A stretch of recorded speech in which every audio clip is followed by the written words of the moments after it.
One important aspect of your syllabus, politics and society. Politics and society जो आपके syllabus का एक important aspect है, and along with the important aspect it is very interesting aspect. So ये महत्वपूर्ण है और काफी रोचक भी है, इंपॉर्टेंट है as well as very interesting, not only from the syllabus point of view, not only from the UPSC point of view, and not only from any other aspect, but आपकी रियल लाइफ में भी ये एक बड़ा ही interesting aspect रहा है शुरू से ही। देखिए, आप चाहे एंशिएंट इंडिया पढ़े, चाहे मेडिवल इंडिया पढ़े, चाहे मॉडर्न इंडिया पढ़े, whatever you study, you will always find, dear friend, कि there were few people who ruled and all others were govern. So few people were able to govern masses. Those masses may be in millions, billions right now. So ये एक aspect हमेशा से रहा society का, समाज का, कि कुछ लोग ज्यादा पावरफुल रहे और बाकी लोगों के ऊपर पावर एक्सरसाइज की गई। तो politics and society, this particular aspect of your syllabus, I am going to start with you people with this very beautiful concept of power. Power के कॉन्सेप्ट को मैं आपके साथ एक्सप्लेन करूंगा, आपको समझाने की कोशिश करूंगा। और देखिए, आप सभी को, जो लोग नए हैं उन्हें भी, जो लोग पहले से क्लास कर रहे हैं उन्हें भी, सबको समझ में आएगा। This is a very new concept, it has nothing to do with the previous thing. So आप में से जो लोग नए हैं, निशा, मोनिका, गुरमिंदर, सभी को देखिए समझ में आएगा। कल जो टेस्ट है उसके लिए नोट्स, सारी चीजें मैं आपको अवेलेबल करा दूंगा। देखिए, जो मैंने अभी तक जो क्लासेस ली हैं, जो मैंने आपको पीपीटीज दी हैं, वो मैंने आप लोग को अवेलेबल कराई हुई हैं। मोस्टली आप जो कल मैं क्वेश्चन पूछने वाला हूं, सिंस वो लिमिटेड टॉपिक पे पूछने वाला हूं, तो आप उसे कर पाएंगे, कोई दिक्कत नहीं होगा। गुड आफ्टरनून निशा, सभी को देखिए गुड आफ्टरनून, विपुल गुड आफ्टरनून। और इस तरह के जो भी इश्यूज हैं आपके, क्लास के बाद भी मैं आपके साथ डिस्कस करूंगा, तो कोई घबराने वाली बात नहीं है कि टेस्ट में क्या आएगा, कैसे आएगा, सब मैं बताऊंगा। बट अभी हम क्या करेंगे, we will try to understand this very important concept of power. Power के कॉन्सेप्ट को डिस्कस करेंगे, और ये हमारे सोशियोलॉजिकल जो इंटरेक्शन है उसका एक इसेंशियल एस्पेक्ट है। So wherever two people, two individual, two groups, two communities, they are interacting with each other, there is always one element of power. So कभी भी आप पाएंगे कि आपका रिलेशन पेरेंट्स के साथ, आपका रिलेशन टीचर के साथ, आपका रिलेशन अपने बॉस के साथ, आपका रिलेशन अपने लाइफ पार्टनर के साथ, हर जगह, in each and every relation there is dimension of power, whether you recognise it और यू डोंट रिकॉग्नाइज इट। आप कभी भी नहीं बोल सकते कि दो लोग जो किसी रिलेशनशिप में हैं, पेरेंट्स बच्चों के साथ, स्टूडेंट्स टीचर के साथ, एम्प्लॉय बॉस के साथ, या हस्बैंड वाइफ के साथ, दो दोस्त एक दूसरे के साथ, कभी भी आप ऐसा नहीं पाएंगे कि दोनों इक्वली पावरफुल हैं। So power is that aspect of relationship, in every relationship you will find that dimension of power. Power है क्या, पावर है क्या, इसकी यूटिलिटी क्या है, what is power, what is the source of power, what is the utility of power, and such power differential, कि कोई powerful है और कोई पावरलेस है। क्या ये हमारे समाज के लिए, whether for our society it is good और बैड, और क्या ऐसा समाज, ऐसी सोसाइटी हम कभी बना पाएंगे जहां पे सब इक्वली पावरफुल हो, all are equally powerful? Such kind of society ever we will be able to create? That is very interesting question. क्योंकि जिस तरह के समाज को आपने देखा हुआ है, जो हिस्ट्री आपने पढ़ी हुई है, आपने हमेशा पाया है कि there were one person who was acting as a ruler and there were committee of other person who were acting as an advisor. So these Raja, Sultan, Emperor and their associates, they were always more powerful than others. That is something very interesting. चाहे ancient society हो, चाहे medieval society हो, चाहे modern society हो, और dear friend, right now we are living in post modernism. Everywhere you will find कि power acquire करने के तरीके अलग अलग हो सकते हैं। वॉरफेयर से आप पावर ला सकते हैं, बैटल से आप पावरफुल बन सकते हैं, आप डेमोक्रेटिक इलेक्शंस के थ्रू, जो बिडेन साहब अभी प्रेसिडेंट बन गए, यूएस के सबसे पावरफुल फील कर रहे होंगे। So what I mean to say, but power हमेशा कुछ लोग के हाथ में रहती है, बाकी लोग शायद पावरलेस होते हैं। Some people they take decision, others they follow that decision. Some have authority to decide agenda of the society, others they follow that agenda. That is something. इस बात को हम अंडरस्टैंड करने की कोशिश करेंगे कि what is power, what is the source of power, what is the utility of power, and what is the future of such power differential that ever we will be able to create a society that will be egalitarian in terms of distribution of power or not. This aspect we will try to understand, this aspect we will try to study. ये बात dear friends समझ पा रहे हैं आप सभी लोग? ये बात समझ पा रहे हैं? देखिए यहां तक किसी को कोई डाउट नहीं है कि हम क्या डिस्कस करने वाले हैं, why we are discussing this thing. This is very important aspect of our social relationship. Why this is very important aspect of our social relationship? Because I am saying in every relationship, her relationship में जब कोई teacher आपको school में homework देता है, जब father आपको बोलते हैं कि जाओ गाड़ी साफ कर दो, जब आपका बॉस आपको बोलता है कि 1 घंटे ओवर टाइम कर लो, या जब ये स्टेट या जो पार्टीज हैं ये बोलते हैं कि लॉकडाउन लग जाएगा कल से, हर चीज में there is element of power. So power है क्या बेसिकली? एक जनरलाइज कॉन्सेप्ट है. हम सब बोलते हैं कि तुम ज़्यादा पावरफुल हो गए हो, ये अभी पावरलेस हो गया है, मेरी पावर ज़्यादा है, ये हम यूज़ करते हैं बेसिकली. बट ये है क्या? कोई सामान है, कोई कमोडिटी है, कोई रिसोर्स है? What is that? That I am going to discuss with you people. So what I am going to discuss with you people, आपको इसके बारे में फेयर आइडिया हो रहा है कि क्यों हम इसको डिस्कस करने वाले हैं? और जब भी हम पॉलिटिक्स एंड सोसाइटी की बात करते हैं तो देखिए यहीं से चीजें स्टार्ट होती हैं. First topic that is mention in your syllabus, that is theories of power. जो पहला टॉपिक आपके सिलेबस में मेंशन है that is about theories of power.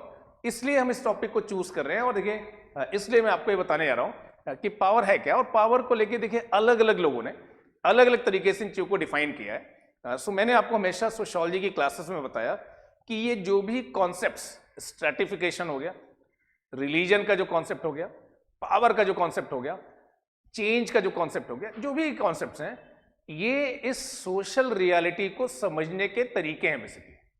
ये जो सोशल रियलिटी है, जिस वर्ल्ड में आप रहते हैं, ये बड़ा ही कॉम्प्लेक्स है बेसिकली. और आपका जो माइंड है उसकी एबिलिटी लिमिटेड है. इस बात से आप एग्री करेंगे. इस लिमिटेड माइंड से डियर फ्रेंड इस सोशल वर्ल्ड को, जो कि काफी जटिल है, काफी कॉम्प्लेक्स है, उसे हम समझने की कोशिश कर रहे हैं. और यहाँ पे ये जो भी हम कॉन्सेप्ट लाते हैं, पावर का कॉन्सेप्ट मैं ला रहा हूं, इसके पहले मैंने स्ट्रैटिफिकेशन का कॉन्सेप्ट आपको एक्सप्लेन किया. All these concepts they are not the reality. ये कॉन्सेप्ट रियलिटी नहीं है. इन कॉन्सेप्ट से हम इस सोशल वर्ल्ड को समझने की कोशिश कर रहे हैं. So these concepts are just tool. ये इंस्ट्रूमेंट हैं, मैकेनिज्म है इस सोशल रियलिटी को समझने की. ऐसा ही एक कॉन्सेप्ट आज मैं आपके साथ डिस्कस करने वाला हूं, पावर का.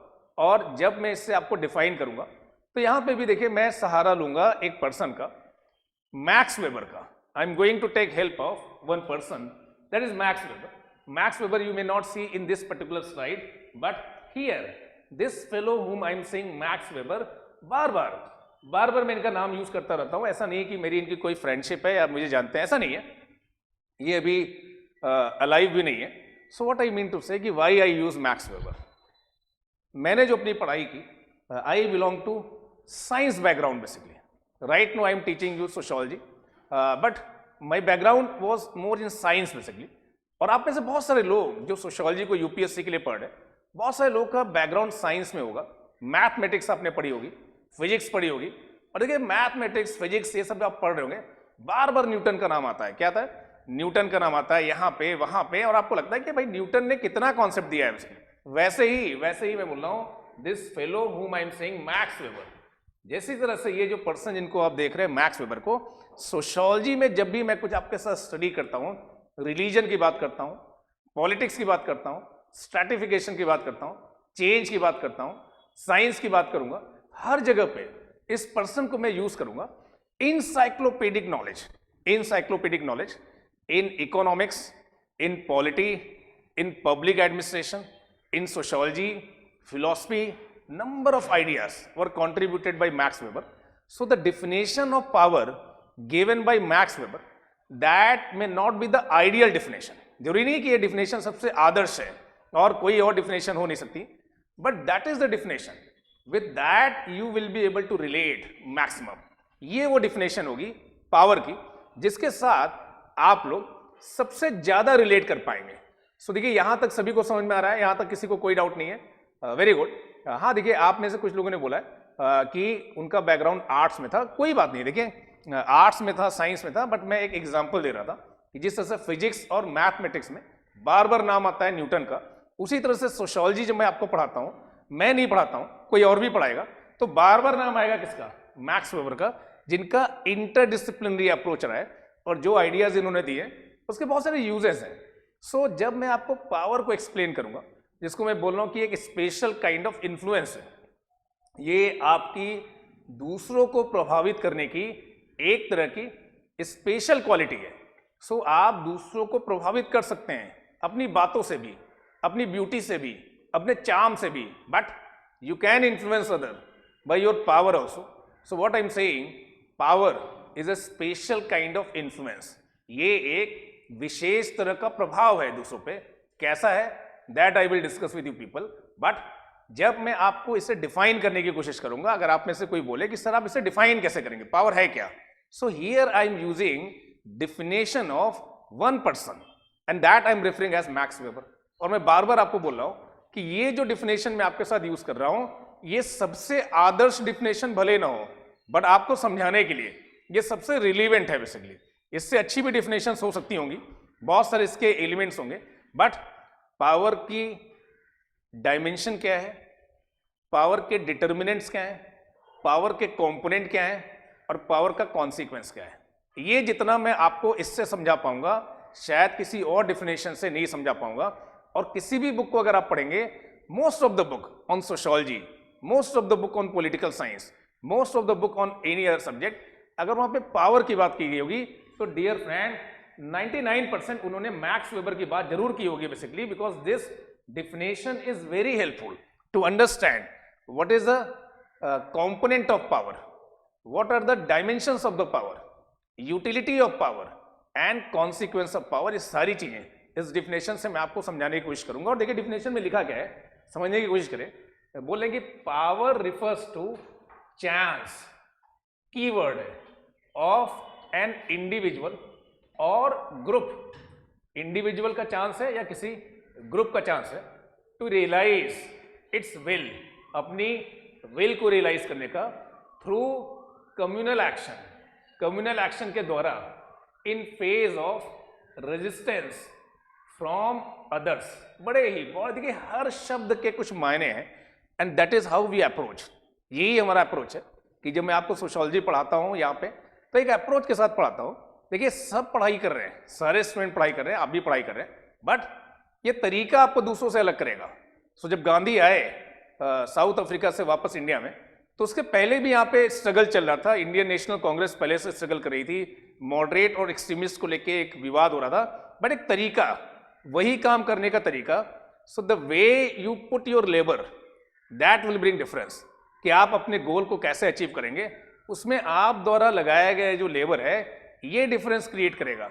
एंड दैट्स वाई मैं बार बार आपको रिपीटेडली बोलता हूं कि सोशियोलॉजी पढ़ रहे हैं दैट इज गुड, कहीं से भी पढ़ रहे हैं दैट इज फाइन, बट किस तरह से पढ़ रहे हैं ये बहुत इंपॉर्टेंट है। सो जब इस डेफिनेशन को मैं आपको एक्सप्लेन कर रहा हूं, तो देखिए हर चीज को मैं आपको एक्सप्लेन करने की कोशिश करूंगा कि once you understood it, you understood the idea of power, you demystified the idea of power. और यहां पे बोल रहे हैं कि पावर है क्या, पावर एक चांस है, पावर एक चांस है, पावर एक प्रोबेबिलिटी है। पावर कोई फिक्स चीज नहीं है, आप कोई फिक्स चीज नहीं है जिसके से बता सकते हैं कि भैया ये पावरफुल है, ये पावरलेस है। It is not as fix, जैसे आप बोलते हैं ये ब्लैक है और ये व्हाइट है, ये महिला है, ये पुरुष है, ऐसा नहीं है। पावर एक चांस है, पावर एक प्रोबेबिलिटी है। किस चीज की? टू रियलाइज विश आपकी एज एन इंडिविजुअल या ग्रुप। सो जो पावर है इसको आप लोकेट कर सकते हैं इंडिविजुअल स्तर पे, आप बोले ये किसी व्यक्ति या किसी समूह की। बेसिकली समूह से मेरा मतलब है बहुत सारे समूह होते हैं, बहुत सारे क्लब होते हैं, बहुत सारे पॉलिटिकल पार्टीज होती हैं, प्रोफेशनल एसोसिएशंस होते हैं, chartered accountant associations, engineers association, trade union, religious groups, ऐसे बहुत सारे ग्रुप हैं। बट ये जो चांस है ये किसी व्यक्ति का भी हो सकता है और किसी ग्रुप का भी हो सकता है। किस चीज के लिए? It is a chance of an individual और group to realise its will. Basically will आपकी कुछ भी हो सकती है, विल आपकी अमीर बनने की हो सकती है, विल आपकी ज्यादा प्रेस्टीज पाने की हो सकती है, विल आपकी पॉलिटिकल पावर पाने की हो सकती है, विल आपकी किसी पे कंट्रोल करने की हो सकती है, किसी लड़के या लड़की पे आपका कंट्रोल हो जाए, कुछ भी विल हो सकता है। So power is what? Power is a resource for that. Power is अ साधन। अगर रिसोर्स को मैं हिंदी में बोलूं तो उसके लिए साधन है basically. So power is a chance, power is a probability of one individual और a group of individual to realize their will in spite of resistance from the others। तो आपको पता है कि जिन पर आप अपनी विल एक्सरसाइज करने वाले हैं, they may oppose it, but then also probability is high कि despite their opposition you will be able to exercise your wish over others in a communal action. Communal action से मतलब उस communalism की बात ना करिएगा जो हम इंडिया में यूज करते हैं कम्युनल राइट करने पे। कम्युनल से यहां पे मतलब है कॉमन एक्शन और सोशल एक्शन, जिसमें बाकी लोग भी क्या है, इन्वॉल्व हैं। सो ऐसे सोशल एक्शन में, ऐसे कॉमन एक्शन के through your ability, your capacity, your chance, your probability to exercise your wish, exercise your will over others in spite of their resistance, that capacity is known as power. So इसके बहुत सारे dimension मैंने आपको बताया, but ये मैंने simply आपको ये डिफिनेशन एक्सप्लेन की कि पावर एक तरह की प्रोबेबिलिटी है। पावर कोई फिक्स डिटर्मिनिस्टिक थिंग नहीं है कि आप ऐसा देख के बता देंगे कि इस तरह के लोग पावरफुल होते हैं, इस तरह के लोग पावरलेस होते हैं, ऐसा नहीं है। जैसे रेस में मैंने आपको बताया, जैसे जेंडर में मैंने बताया कि आप कैटेगराइज कर सकते हैं, but here it is not deterministic. कैसे डिटर्मिनिस्टिक नहीं मैं आगे आपको बताऊंगा, बट पावर है क्या?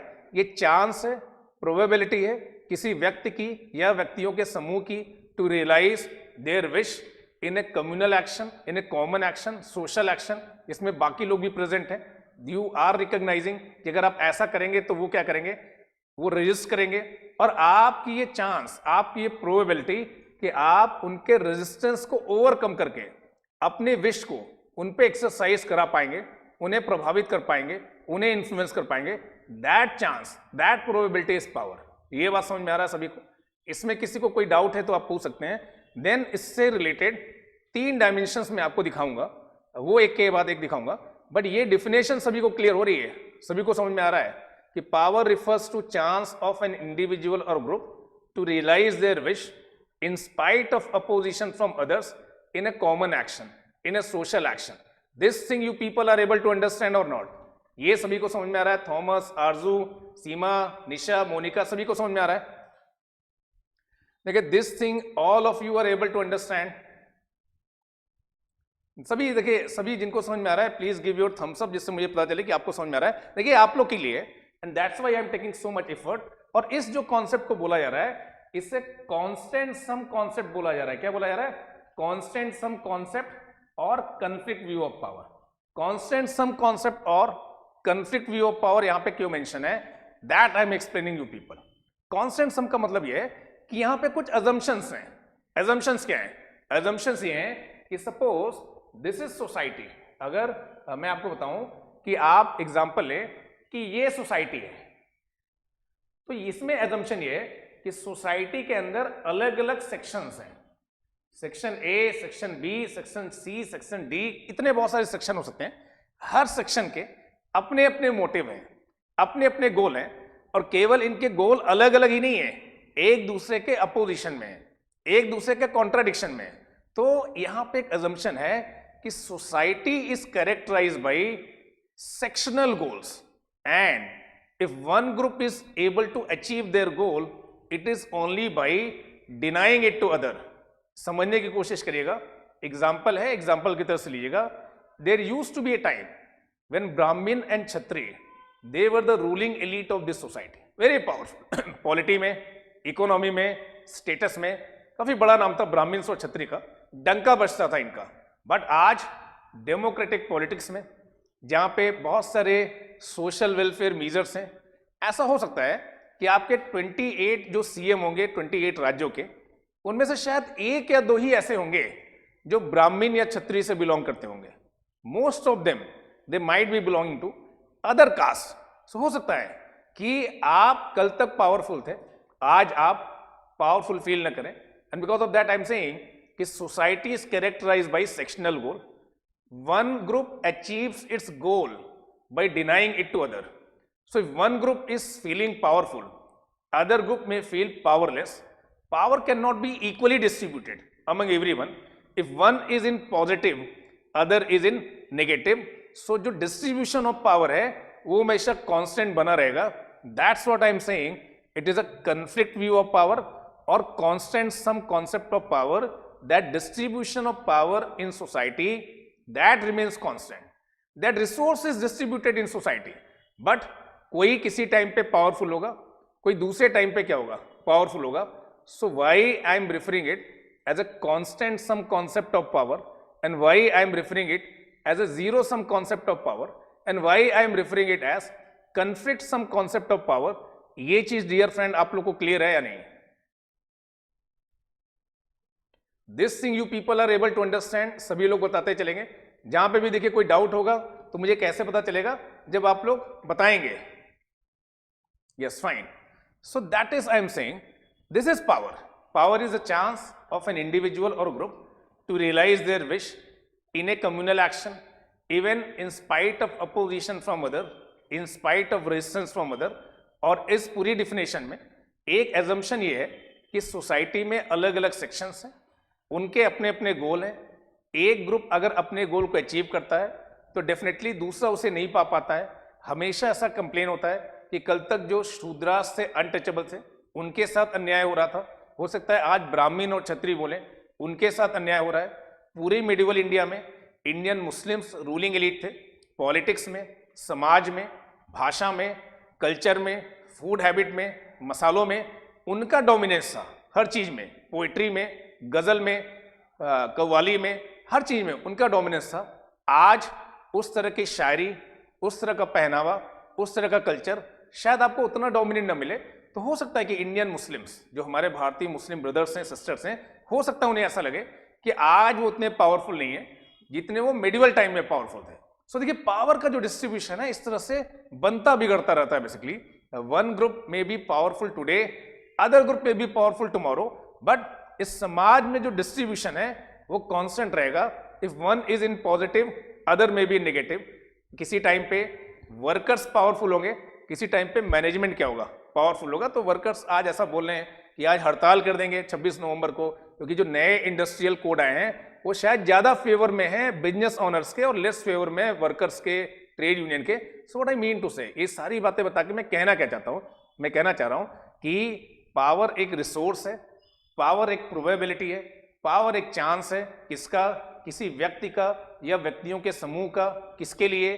To realise their wish, to realise their will in a social action through some kind of resource, जिसमें वो अपनी विश को रियलाइज करते हैं in spite of opposition from other. जिनके ऊपर वो एक्सरसाइज कर रहे हैं, they know very well they may resist it. So देखिए अगर मैं आप लोग को पढ़ा रहा हूं और आप लोग भी पढ़ना चाह रहे हैं तो देखिए इसमें पावर की कोई एक्सरसाइज नहीं हुई. मैं भी आपको पढ़ाना चाह रहा हूं और आप भी पढ़ना चाह रहे हैं, तो यहां पे देखिए कोई पावरफुल और पावरलेस की बात नहीं हुई. But yes, as a teacher I am suppose to distribute my knowledge. As a अध्यापक, एज ए टीचर मुझसे एक्सपेक्टेशन है कि मुझे अपने नॉलेज को आप लोग को बांटना है. I might be getting payment for that. हो सकता है इसके लिए मुझे कुछ पेमेंट दिया जा रहा हो, बट हो सकता है कि आप लोग इंटरेस्टेड ना हो. देखिए आप लोग का इंटरेस्ट ना हो उसमें कि भले आप अपना नॉलेज देना चाहते हैं बट हम लोग इंटरेस्टेड नहीं है. तो कई बार टीचर क्या करता है, प्लान करता है. क्या करता है? प्लान करता है. कैसे प्लान करता है? कॉलेज वगैरह में कैसे प्लान करते हैं, यहाँ पे तो नहीं, इतना मैं प्लानिंग नहीं करता, बट देखिए कॉलेज में कैसे प्लान करते हैं. आप बोलते हैं कि 3 नंबर अटेंडेंस के होंगे, 3 मार्क्स किसके होंगे? अटेंडेंस के होंगे. आउट ऑफ 20 मार्क्स इंटरनल जो है आप ऐसे रूल बना देते हैं कि 3 नंबर किसके होंगे? अटेंडेंस के होंगे. तो पहला तो आपने क्या किया कि बच्चों को क्लास में लाने की कोशिश की कि इन 3 नंबर के लिए बच्चे क्या होंगे? क्लास में बैठेंगे. 5 नंबर आपने असाइनमेंट के डाल दिए कि जो असाइनमेंट टीचर देगा उसे बच्चों को करके आना पड़ेगा. कर क्या रहे हैं आप? अपनी पावर एक्सरसाइज कर रहे हैं किस पे? बच्चों पे. कि मैं जो नॉलेज तुम्हें डिस्ट्रीब्यूट करना चाहता हूं, जिसके लिए मुझे पेमेंट मिल रहा है, वो नॉलेज तुम लोग लो बेसिकली लिए. और भले ही तुम लोग नहीं चाहते हो, you want to bunk, you want to go for something else. Cinema के लिए आप जाना चाहते हैं, पार्टी के लिए जाना चाहते हैं, फन के लिए जाना चाहते हैं, बट टीचर अपनी पावर को क्या करता है? एक्सरसाइज करता है. और किस तरह से? इन सब प्लानिंग के थ्रू. ये सब प्लान करके ही tries to exercise his power over student. So that's what I am saying कि अगर आपने किसी को कुछ कहा और उसने उस चीज को कर दिया, इस प्रोसेस में पावर एक्सरसाइज नहीं हुई. पावर एक्सरसाइज तब हुई जब आप किसी से वो काम करा ले जा रहे हैं जो अदरवाइज उसने ना किया होता अगर आप पावरफुल ना होते. ये बात समझ पा रहे हैं? This thing you people are able to understand और not? That's why I am saying it conflict view of power. देखिए अगर यहां तक सभी को समझ में आ रहा है तो प्लीज से यस. यस, सभी को देखिए समझ में आ रहा है. वेरी गुड, वेरी गुड, बहुत अच्छी बात है. अब देखिए ये जो सब कुछ मैंने बताया उससे 3 चीजें मैं निकाल के आपके लिए लाया हूं. 3 things I am bringing you people, और ये 3 चीजें आप लोग समझने की कोशिश करिए. पहला मैं बोल रहा हूं कि पावर जो मैं बार बार बोल रहा हूं ये रिलेशनल है. दूसरा मैं बोल रहा हूं कि जो पावर मैं बोल रहा हूं ये बिहेवियरल है. और तीसरा मैं बोल रहा हूं कि जो पावर है that is situational. This is relational, this is behavioural और दिस इज सिचुएशनल. अब आप लोग बोलेंगे कि सर ये क्या है? ये तो देखिए आप बार बार नई नई चीजें इसमें ला देते हैं और समझाने की कोशिश करते हैं. ये 3 इंपॉर्टेंट डायमेंशन है dear friend, and that's what I am saying कि we are talking about social power. We are not talking about individual power. हम उस पावर की बात नहीं कर रहे हैं कि आप हिमालय पे चले गए हैं और 10 सालों से तप कर रहे हैं और तपस्या कर रहे हैं ओम नमः शिवाय करके, और सडनली आपको लगा कि आप पावरफुल हो गए, आपको एक नई शक्ति की प्राप्ति हुई है, असीमित शक्ति की प्राप्ति हुई है और आप बड़ा पावरफुल कर रहे हैं. Sociology is not interested in that. Sociology is interested in social interaction, social setting में, सोशल बिहेवियर में जो पावर की डायमेंशन एक्सरसाइज होती है उसमें सोशियोलॉजी का इंटरेस्ट है. And because of that I am saying, first thing I am saying कि पावर इज रिलेशनल. और जब मैं बोलता हूं कि पावर रिलेशनल है मतलब पावर कोई आपकी पर्सनल प्रॉपर्टी नहीं है जिसको आपने लॉकर में रखा हुआ है कि इतनी पावर आ गई, इतनी समेट लिया मैंने, इसको लॉकर में रख के ताला लगा दिया, 7 लिंक वाले ताले लगा दिए, बाहर नहीं निकलेगी, मैं बड़ा पावरफुल हूं. ऐसा नहीं है. Power is not your personal property. Power is relational aspect. So it is always power over others. हमेशा आप ये बोलते हैं कि आप किसी के सापेक्ष में, किसी के रिलेशन में you are powerful. You are not powerful in isolation. आप खुद में पावरफुल नहीं है, हमेशा आप पावरफुल हैं किसी के रिलेशन में. तो men they may feel that they are more powerful with women traditionally in traditional India. और आज की जो हमारी महिलाएं हैं, हो सकता है कि नए कानून आए हों जिससे उनमें एक एम्पावरमेंट की फीलिंग आई हो, उन्हें लग रहा होगा कि अब अगर हम मेन से ज्यादा पावरफुल नहीं है तो एटलीस्ट इक्वली क्या है, पावरफुल है. तो बहुत सारा हमारे समाज का वर्ग, दलित, अनटचेबल्स जिनको हम पहले बोलते थे, हो सकता है कि कल तक वो पावरलेस फील करते हो. नए लेजिस्लेशन के आने से, नए कॉन्स्टिट्यूशन के आने से आज वो पावरफुल फील करते हो. तो हमेशा आप खुद को पावरफुल या पावरलेस फील करते हैं, always in relation to others. You are not feeling yourself powerful, you are not feeling yourself powerless in isolation. आप अकेले में पावरफुल नहीं है. आप कमरा बंद करके टीवी देख रहे हैं, लेस का चिप्स खा रहे हैं और कोल्ड ड्रिंक पी रहे हैं, मतलब ये नहीं कि आप बड़े पावरफुल हैं, ऐसा नहीं है. आपकी पावर हमेशा किसी रिलेशनशिप में देखी जाएगी. नहीं है हस्बैंड वाइफ में, बच्चे की पेरेंट्स के साथ, या पेरेंट्स पावरफुल हैं बच्चों से, या टीचर पावरफुल है स्टूडेंट से. बट कई कॉलेजेस ऐसे होते हैं जहाँ पे स्टूडेंट यूनियन वगैरह चलते हैं और वहाँ पे टीचर डरे डरे रहते हैं. ऐसा भी होता है, हमेशा टीचर पावरफुल नहीं होता, हमेशा पेरेंट्स पावरफुल नहीं होते. कई बार जब बच्चे बड़े हो जाते हैं वो पेरेंट्स को रियलाइज कराते हैं कि अब बच्चे पावरफुल हो गए और टीचर पावरफुल फादर नहीं है. या कई जगहों पे ऐसा भी होता है कि वहाँ पे स्टूडेंट यूनियन वगैरह बहुत एक्टिव होते हैं और टीचर बड़ा डर डर के घूमते रहते हैं. तो देखिए व्हाट आई एम सेइंग कि it is a aspect of relationship. ये एक सोशल रिलेशनशिप का कॉन्सेप्ट है. आप कभी भी अकेले में पावरफुल नहीं है. You are always powerful in relation to other. So it is always power over others. ये बात समझ पा रहे हैं कि why I am calling it a relational concept. This thing is clear to all of you और not? ये बात आप सभी को समझ में आ रहा है डियर फ्रेंड कि why power is relational? This thing you people are able to understand? If yes please say yes. If you have any doubt please ask your doubt. Fine. Second thing I am saying, दूसरी बात मैं बोल रहा हूं कि power is behavioural. Basically power is behavioural का मतलब यह है कि ऐसा नहीं कि आपने पावर इकट्ठी कर ली, जेब में भर ली और लेके घूम रहे हैं बेसिकली कि मैं बड़ा पावरफुल हूं, मैं बड़ा पावरफुल हूं, और जब मौका आया तो आप भाग लिए, कुछ नहीं कर पाए. मतलब ये आपको मैनिफेस्ट करना पड़ेगा. अपने बिहेवियर से। तो हो सकता है कि क्लास में कोई ऐसा लड़का हो जो फिजिकली काफी स्ट्रांग हो, वेल बिल्ट हो, और बाकी जो बच्चे हों वो उससे लड़ने से डरते हो, क्योंकि लास्ट टाइम जब लड़ाई हुई थी तो ये मुक्का मारा था उसने कि बाकी लोग गिर गए थे basically. So what I am saying, अपने बिहेवियर से आपने दिखाया कि you are powerful, then others they are recognising that yes you are powerful. या आप क्लास के एक ऐसे स्टूडेंट हैं जो बहुत ही मनीड हैं, पैसे वाले हैं, और हमेशा जब आप क्लास में आते हैं तो आपके साथ बहुत सारा कोल्ड ड्रिंक, बहुत सारा पेस्ट्री, पार्टी देने के लिए, फन एक्टिविटीज के लिए आप हमेशा तैयार रहते हैं। तो ये भी आपकी कैपेसिटी है कि मनी के बेसिस पे आप लोग को इन्फ्लुएंस कर सकते हैं, आप लोग को प्रभावित कर सकते हैं। So what I am saying कि यू हैव टू मैनिफेस्ट, आपके बिहेवियर से मैनिफेस्टेशन होना चाहिए। पावर कोई ऐसी चीज नहीं है जिसको पॉकेट में लेके घूम रहे हैं। आपने बोला कि मैं उनका ट्रांसफर करा सकता हूं और आपने करा दिया बेसिकली। लोग बोलेंगे भाई बहुत पावरफुल है, ठीक है, आप पढ़ने में काफी तेज हैं और आप अपने फ्रेंड्स की मदद कर सकते हैं, ठीक है, पॉलिटी में, हिस्ट्री में, इकोनॉमी में। तो ये intellectual source of power.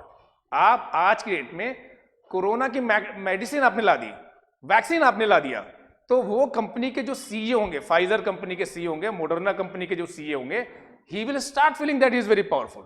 So mark Zuckerberg या जो भी इस तरह के यूथ हैं, जो बिजनेसमैन हैं, जो फेसबुक, ट्विटर या इन चीजों को रेगुलेट करते हैं, they are powerful because they can influence your life through their single decision basically. So अगर व्हाट्सएप में कुछ इंपॉर्टेंट चेंज हो जाए तो कल वो आपकी लाइफ को इंपॉर्टेंट तरीके से अफेक्ट कर सकता है। You have to manifest. तो power is always a resource that you may see, that you may recognize, that you may feel in behavioral aspect. इसे मैनिफेस्ट करना पड़ता है, तब आप समझ पाते हैं कि this person is powerful, this person is powerless. ये बात समझ पा रहे हैं कि power is relational and power is behavioural. ये दोनों कॉन्सेप्ट समझ में आ रहे हैं डियर फ्रेंड, कि why I am calling it relational, why I am calling it behavioural. Both this concepts are clear to you people और नॉट? ये दोनों कॉन्सेप्ट आप लोग को समझ में आ रहे हैं? यस तो यस बोलिए, नो तो नो बोलिए। हाँ देखिए, मैं बोल रहा हूं कि पावर रिलेशनल का मतलब है कि हमेशा आपकी पावर किसी दूसरे के रिलेशन में, नॉट इन आइसोलेशन। और पावर बिहेवियरल है, उससे मेरा मतलब यह है कि आपको मैनिफेस्ट करना पड़ेगा। ये आपके बिहेवियर का डायमेंशन है, दिखना चाहिए आपके किसी कार्य से, आपके किसी इनिशिएटिव से, आपके किसी एक्शन से कि you did something that others should recognise that you are powerful. जब तक आप इसे मैनिफेस्ट नहीं करते तब तक ये दिखता नहीं है। तो कई बार आप बोलते हैं ना कि वैसे तो बहुत चुप चुप सा दिखता था, कुछ बोलता नहीं था, बट इस मामले में उसने ऐसा किया कि भाई बहुत क्या बात है, मतलब ही और she is what powerful. Are you getting my point? That power is an aspect of your actual behaviour. It's not like that you can take it in your pockets, you can keep it in bucket. आप इसे bucket में, pocket में, locker में नहीं रखते, इसे आपको अपनी बिहेवियरल डायमेंशन में शो करना पड़ता है। Then people they recognise that yes you are powerful और you are not powerful. Are you getting my point? This thing is clear to everyone? Fine. Third aspect I am saying कि power is situational. Power क्या है? Situational है। Situational से मतलब ये है कि मैंने आपको बार बार बोला कि देखिए एक टाइम था 2004 से 2014 तक यूपीए वॉज पावरफुल, एनडीए की कंडीशन सही नहीं थी। 2014 के बाद से 2014 onwards NDA is powerful, UPA की कंडीशन थोड़ा सा सही नहीं है। ये बात आप समझ रहे हैं? So what I mean to say कि पावर सिचुएशनल है, not every time and any time you will be powerful. हो सकता है कि आप बहुत अच्छे प्लेयर हो, इंडिया में सेंचुरी पे सेंचुरी बना रहे हैं, ऑस्ट्रेलिया में गए वहां की पिचेस अलग हैं, जीरो पे आप आउट हो गए, ग्रास कोर्ट पे आप बहुत अच्छा खेलते हैं बट क्ले कोर्ट पे आप अच्छा टेनिस नहीं खेल पाते, या there were certain groups like Brahmin and Kshatriya, कल तक वो काफी पावरफुल थे, आज वो शायद उतने पावरफुल नहीं है। कल तक जो पावरलेस थे वो आज पावरफुल नहीं है। तो देखिए, power is always with respect to a specific situation and more appropriately I am saying with respect to a specific role. So हो सकता है कि when you people are sitting in front of me in this class and when I enter into this class with knowledge of sociology that you people want to listen, in that capacity I may feel myself very powerful कि whatever I will teach you, you people will study I will decide the agenda of class कि आज क्या पढ़ाया जाएगा, क्या assignment होगा, मैं decide करूंगा। मार्क्स भी मैं आपको दूंगा उस टेस्ट पे। तो यहां पे शायद मैं फील कर सकता हूं कि मैं बहुत ही पावरफुल हूं। But when I am interacting with my son who is a 4-year-old, 5-year-old, in front of him I may be very powerless basically. There I have to listen him basically, and I may not be able to command him in that authoritative manner with that kind of thing that I am interacting with you people. So what I am saying कि speaker of Lok Sabha, suppose Om Birla ji speaker हैं लोकसभा के, he might be very powerful when he is sitting on the chair of speaker. जब वो speaker के chair पे बैठे हुए हैं और जब वो डिसाइड करते हैं कि हाउस में क्या होगा क्या नहीं होगा, किसे बोलने की अनुमति देंगे, किसे चुप करा देंगे, किसे बैठा देंगे, किसे हाउस से बाहर निकाल देंगे, यहां पे वो काफी पावरफुल है। But the same person when he is interacting with his grandson और granddaughter, at that time he is not a speaker.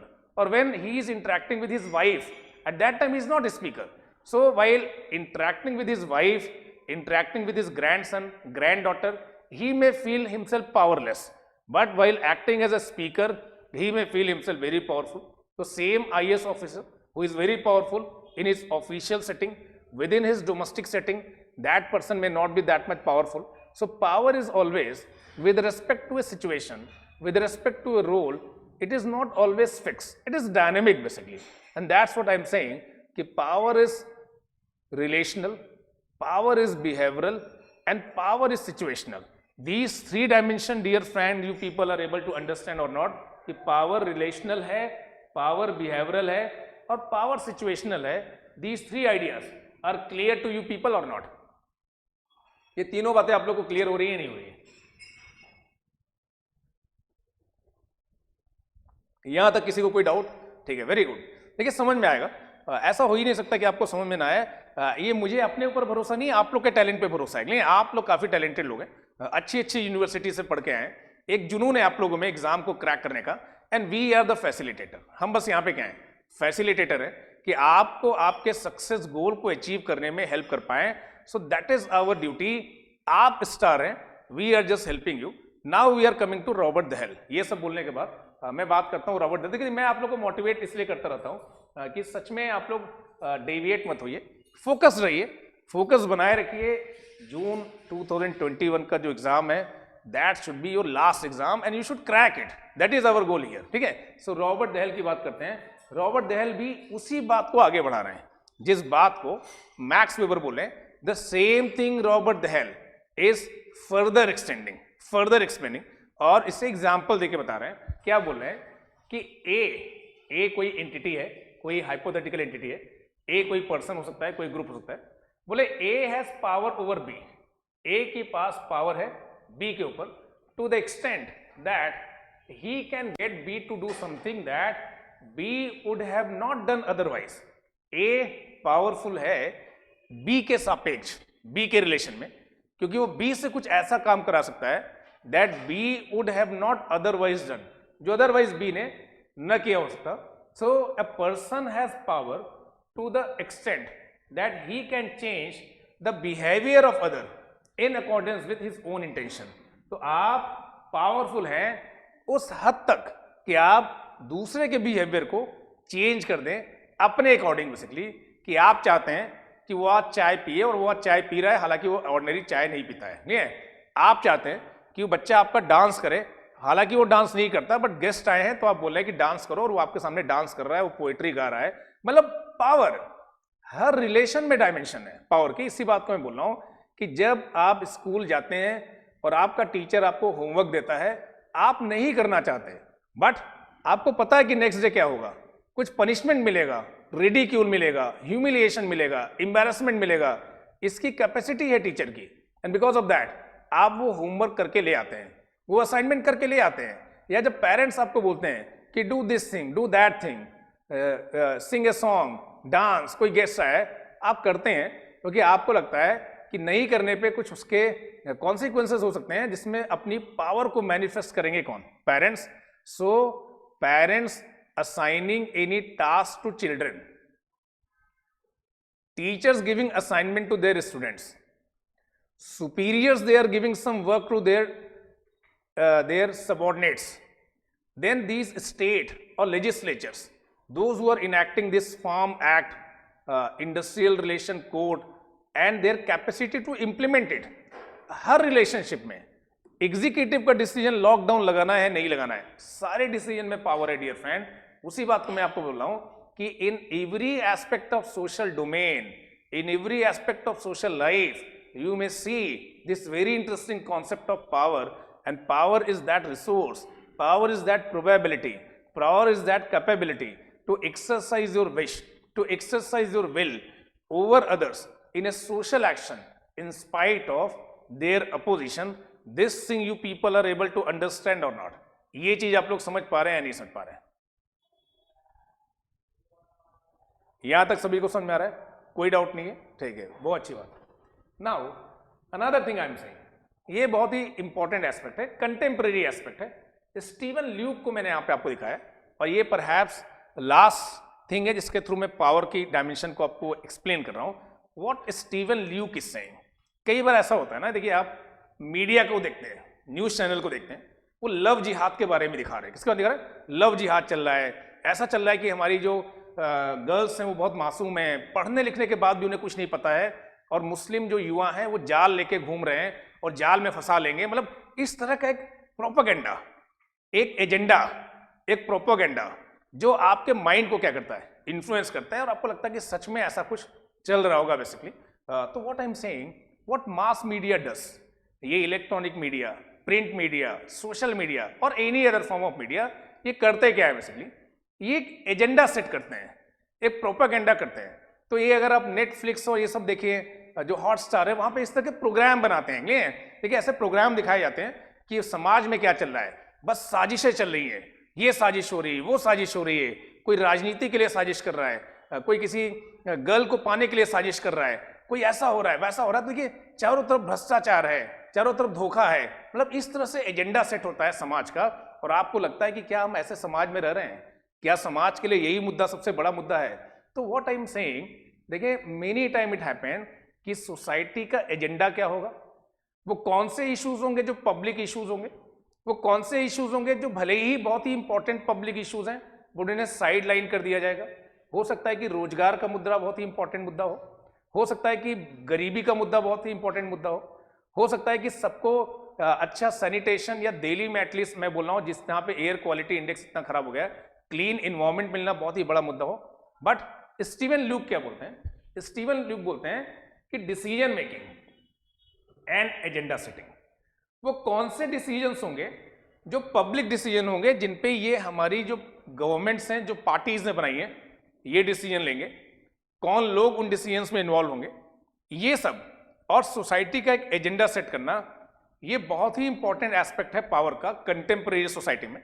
कई बार हम इसे इग्नोर कर देते हैं, और इग्नोर करने का मतलब ये है कि देखिए कई बार देखिए लोकतांत्रिक जो व्यवस्था है, जो डेमोक्रेटिक इंस्टीट्यूशन जिसमें हम आप रहते हैं, उसमें कुछ मुद्दों पे इलेक्शंस होते हैं। इसमें पार्टीज इलेक्शन लड़ते हैं, और उन इलेक्शंस के माध्यम से through those elections they acquire political power. Parties plan करते हैं, अगर मैं आपको स्पेसिफिकली बताऊं तो पार्टीज प्लान करते हैं कि किस प्लान के तहत हम पावर कैप्चर कर लेते हैं, और पावर को कैप्चर करने के बाद हम समाज में जो परिवर्तन लाना चाहते हैं, whatever change we want to bring in society, we will do. अभी बिहार में इलेक्शन हुए, और सडनली बिहार में क्या हुआ, एक पार्टी जो कि शायद अपोजिशन पार्टी थी, उन्होंने रोजगार का मुद्दा ला दिया उसमें कि अगर हम पावर में आए तो इतने रोजगार देंगे सडनली। सो देखिए जो इलेक्शन लड़ा गया वो रोजगार के मुद्दे पे लड़ा गया। दूसरी पार्टी ने बोला कि तुम इतने रोजगार लाओगे, लो हम डबल रोजगार ला देंगे। लाएंगे या नहीं लाएंगे, that is different thing. But after so many years elections were contested not on nationalism, elections were contested not on communalism, elections were contested not on casteism, but they were contested on certain issues that are supposed to be public issue. What I am saying कि किन मुद्दों पे चुनाव होंगे, कौन से decisions important decisions हैं, इनका इम्पैक्ट कैसा होगा, who all were included in that decision making process. This is one important aspect of power in contemporary societies कि किन मुद्दों पे कानून बनाए जा रहे हैं। महिला आरक्षण से विमेन रिजर्वेशन को लेके कानून अभी तक क्यों नहीं बन पाया है, कौन लोग बना रहे हैं, किनको कंसल्ट कर रहे हैं, किनको कंसल्ट नहीं कर रहे हैं। अगर किसानों का लॉ आपने बनाया है, फार्म एक्ट बनाया है, तो किसान जितने ऑर्गेनाइजेशन है, फार्मर्स ऑर्गेनाइजेशन, कितना आपने उनको इन्वॉल्व किया डिसीजन मेकिंग में। So all these aspects they are the contemporary dimension of power, and that's what I am saying dear friend, कि in contemporary post industrial society decision making process and agenda setting. Agenda setting में मैंने आपको example दिया media का। Media कई बार agenda set करते हैं कि किन मुद्दों पे प्राइम टाइम डिबेट होगी और किन मुद्दों पे प्राइम टाइम डिबेट नहीं होगी। और अगर किसी एक मीडिया हाउस ने या इन सारे मीडिया हाउस ने आपस में बैठकर डिसाइड कर लिया कि हमें अगर इस मुद्दे पे प्राइम टाइम डिबेट करना है, तो आप उस टाइम पे कोई भी चैनल खोल के बैठ जाइए dear friend. I am not talking about 1-2 channels जो कई बार नहीं ऐसा कर रहे होते, but most of the channels आप किसी पे भी जाइए 9 बजे शाम को प्राइम टाइम डिबेट उसी मुद्दे पे चल रहा होगा बेसिकली। मतलब आपने सोसाइटी का एजेंडा डिसाइड कर दिया है कि ये जो एजेंडा है, आपने अपना नाम ही ऐसा रख दिया है एजेंडा आज तक। मतलब आप ही डिसाइड करेंगे कि एजेंडा क्या है, या आप जो बात बोल रहे हैं most of the other media houses also they are speaking the same thing, other print media हो, इलेक्ट्रॉनिक मीडिया हो, वो उन्हीं बातों पे बार बार बात कर रहे हैं। और यही चीजें देख के हम अपनी सोच बनाते हैं, हम अपना पर्सपेक्टिव बनाते हैं कि क्या ये जो मीडिया हाउसेस लव जिहाद की बात कर रहे हैं, क्या आज समाज के लिए सबसे बड़ा मुद्दा वही है? किस तरह का समाज हम बनाना चाहते हैं? और अगर सोशियोलॉजी के पर्सपेक्टिव से आप देखें, देखिए कोई लेमैन भी इन सारे मुद्दों को देखेगा और बोलेगा कि हाँ सही बात है, बट सोशियोलॉजी के पर्सपेक्टिव से आप सोशियोलॉजी पढ़ रहे हैं तो your perspective should be different. आपकी सोच, आपका दृष्टिकोण किसी लेमैन से अलग होगा। और जब आप अपने दृष्टिकोण से सोचेंगे तो आप ये पूछेंगे कि कैसा समाज हम बनाना चाहते हैं। ऐसा समाज जिसमें सेल्फ चॉइस की अहमियत कम हो, ऐसा समाज जिसमें हम वही इंटेंशन दे रहे हैं, वही मैंडेट दे रहे हैं कि हमारी महिलाएं पढ़ने लिखने के बाद भी इतनी समझदार नहीं है कि वो अपने डिसीजन ले सकें, उन्हें बहलाया जा सकता है, उन्हें फुसलाया जा सकता है। और ऐसा पहले भी हुआ है। देखिए जब ये जाति आधारित समाज था तो कई बार ऐसा हुआ है कि जब हाई कास्ट की girl married a low caste boy, तो ऐसा समाज में बोला गया कि गलत हो गया। उसी तरह से अगर Hindu girls is marrying Muslim boy और उसको लेके एक ऐसा मैंडेट बन रहा है, ऐसा रियोटिक बन रहा है कि एक लव जिहाद चल रहा है, फंसाया जा रहा है, तो देखिए इसमें हम ये समझेंगे कि क्या इस समाज में जिसकी अवधारणा डॉक्टर B.R. अम्बेडकर, गांधी जी ने रखी, जहां पे कास्ट फ्री सोसाइटी की बात की गई, रिलीजियस बेसिस पे कोई डिस्क्रिमिनेशन नहीं होगा, जेंडर बेसिस पे कोई डिस्क्रिमिनेशन नहीं होगा, ऐसी सोसाइटी हम बनाना चाहते थे। क्या हम ये कहना चाहते हैं कि एक हिंदू लड़की मुस्लिम लड़के से शादी नहीं कर सकती? क्या हम ऐसा कहना चाहते हैं? इसको लेके हम नॉर्म बनाना चाहते हैं? हम बना दें रादर कि ऐसी किसी मैरिज के बाद स्टेट, पुलिस, ब्यूरोक्रेसी, जुडिशरी ये वेरीफाई करें कि ये मुस्लिम था, इसने प्लानिंग की थी, इसे पैसे दिए गए, इसने जीन्स खरीदा, इसने गॉगल खरीदा, जीन्स और गॉगल पहन के सामने आया, फंसाया, शादी किया और मैरिज। देखिए इस तरह का समाज बनाना चाहते हैं। So what I mean to say कि एजेंडा सेटिंग, आज के समाज में एजेंडा क्या है, इंपॉर्टेंट मुद्दे क्या हैं, किन पे बहस होगी, जो मीडिया हाउसेस कर रहे हैं, ये बहुत बड़ा इंपैक्ट है पावर का। तो जनरली तो मैंने आपको पावर के बारे में बताया, बट कंटेम्प्रेरी सोसाइटी में Facebook, WhatsApp, Twitter, print media, digital जो कंटेंट अवेलेबल है, ये समाज के एजेंडा को निर्धारित कर रहे हैं कि ये महत्वपूर्ण इश्यूज हैं, इन पे बहस होनी चाहिए। समाज के सबसे वाइब्रेंट इश्यूज ये हैं और इसके थ्रू ये अपनी पावर को क्या कर रहे हैं, एक्सरसाइज कर रहे हैं। और आप पावरलेस हैं basically, you are feeling yourself powerless. आपसे जुड़े हुए मुद्दे, किसानों से जुड़े हुए मुद्दे, बेरोजगारी से जुड़े हुए मुद्दे, स्वास्थ्य से जुड़े हुए मुद्दे, अच्छे क्लीन इन्वायरमेंट से जुड़े हुए मुद्दे, सेफ ड्रिंकिंग वाटर से जुड़े मुद्दे, ये पब्लिक मुद्दे की तरफ से सामने नहीं आ रहे हैं। जो मुद्दे मीडिया हाउसेस डिसाइड कर रहे हैं, those issues are becoming important issues. और बड़े आश्चर्य की बात नहीं है कि इसमें से किसी मीडिया हाउस के चेयरमैन को कुछ टाइम बाद किसी पार्टी के टिकट पे आप राज्यसभा में देख लें। वाई? क्योंकि नेक्सस है बेसिकली, नेक्सस है। और सोसाइटी का एजेंडा डिसाइड करना, लोगों के माइंडसेट को इन्फ्लुएंस करना, ये भी एक इंपॉर्टेंट मैनिफेस्टेशन है पावर की।